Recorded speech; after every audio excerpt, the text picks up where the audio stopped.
Right Honourable Speaker, I repeat, we have allocated an amount of 7.5 billion Ghana cedis to the District Assembly's Common Fund. Mr. Speaker, in accordance with our decentralization policy and objective, we propose to Parliament that a minimum of 80% of the funds should be sent directly to the District Assemblies to spur economic growth at the district level and deepen decentralization.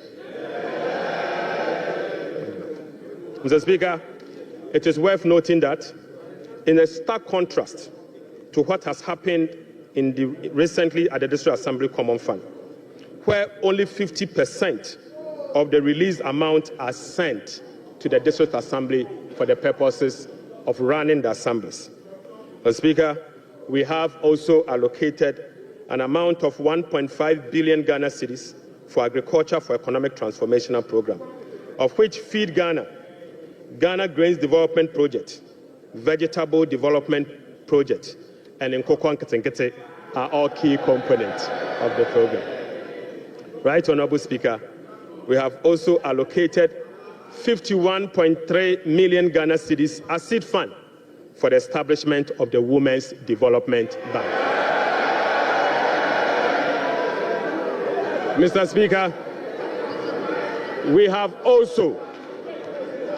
also allocated 300 million Ghana cedis to the National Apprenticeship Program.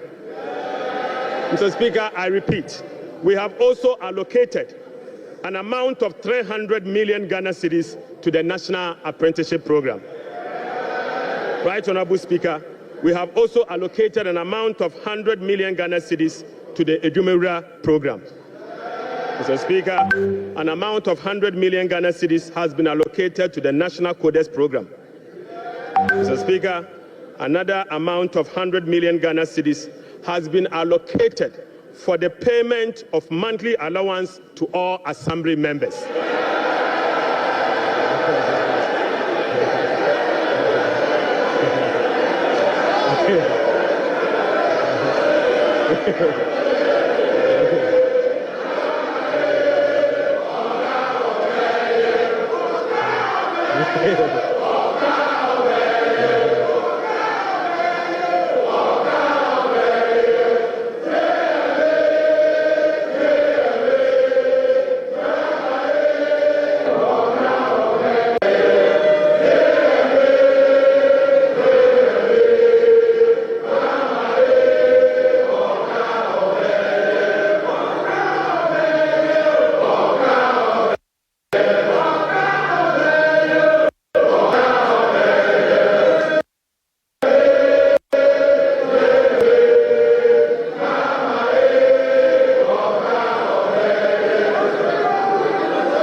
Honourable members.